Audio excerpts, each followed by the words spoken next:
Around the Table TV. An experiment merging theatre, discussion and the internet. We're holding it at the Tor Leisure Centre in Glastonbury, which is right next to Morrison's, which is very easy to find. October the 31st starts at 12 noon. We're going to go from 12 noon till 7 p.m.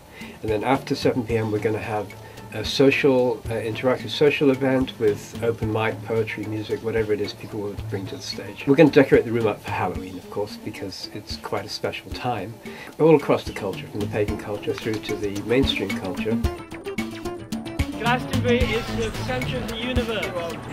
It's the beginning. Oh, yeah.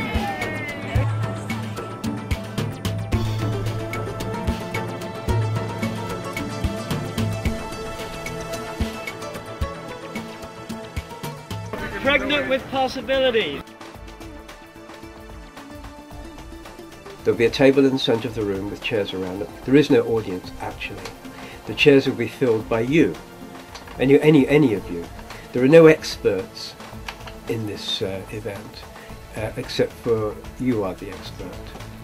You know, you have your whole life's experience which you bring to the table.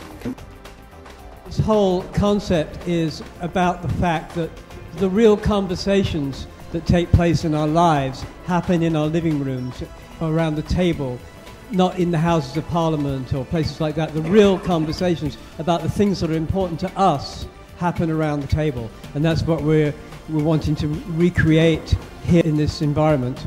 So you're invited to join in, and the next subject, we're on a 30-minute turnaround. Everyone who is present will be invited to put an idea in a box or a hat.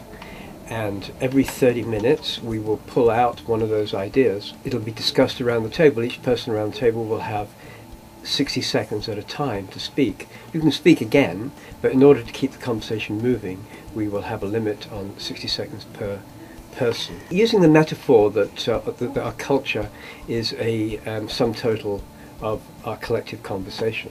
It's like an ocean, right? Wherever we actually engage with that conversation, we like using the metaphor of a raindrop falling into the ocean becomes the ocean. So wherever we engage with that conversation, we actually, it changes in some way. It reverberates out like ripples in a pond.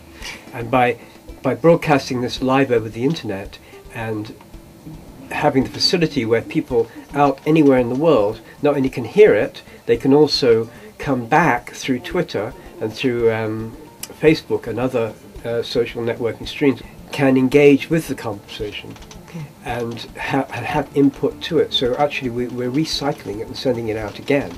Like a microphone in front of a speaker, we're kind of amplifying. From that there is potential to make a big difference in the global cultural conversation, which then at some point translates into a shift in the global culture.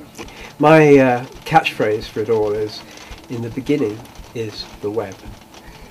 This is a whole new phase for humanity. It's like when we came down from the trees, it's like when we discovered fire, it's like when we discovered a wheel. We now have the internet. The conversation that's going on the internet is going on 24 hours a day between zillions of people. You know, like someone said the other day, you know, we are so rich now in what we were so poor in before, and that is the ability to communicate with each other and the ability to have access to information. You used to have to go to a library, you know, find the book if someone hadn't got it, you know, check it out, take it back in 2 weeks, you know, and we weren't even allowed to take out reference books. We had to sit there with a piece of paper and write it down. Now, you know, and not only that, we write a letter, it takes 3 days to get there, you know. Now we like, boom, boom, boom. If the email takes more than 20 seconds, we think it's too long, something's gone wrong. You know, so the internet is transforming our culture, transforming humanity. There'll be an art space, the Pyramid of Infinite Possibility. Friendly event. The facility is set up in such a way that there are many rooms, and there's a children's room and toys and all that stuff, and there'll be a big pot of soup and coffee. The Tour Leisure Centre have their own catering facility where they'll be providing meals. There'll be a big screen which will be showing the Twitter feeds and the Facebook feeds so that we can see what people are saying. There are 500 million people on Facebook, and there are, like, out of a world population of 6 billion, there's probably at least 1 billion people on the internet. So reaching for 1 million is not unrealistic. It's about engaging with the conversation that's shaping our culture, talking about things that are important to you in your life, you know, whether it be local politics, and local politics are just a microcosm of global politics anyway, or whether it's about war, or whether it's about peace, or whether it's about the economy, whatever's important to you.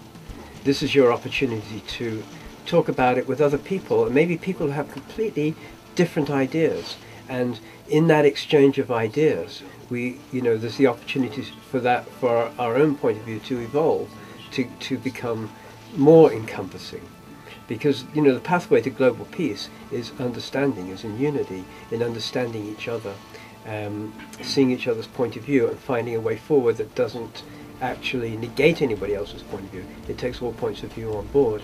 It's an opportunity for you to expand your own vision, your own sense of what it is, and also in doing that, facilitating that opportunity for other people also around the table, around the people that are sitting around witnessing all of this, of which they can join in at any point, and also giving that opportunity to people all over the world who'll be tuning in to this conversation.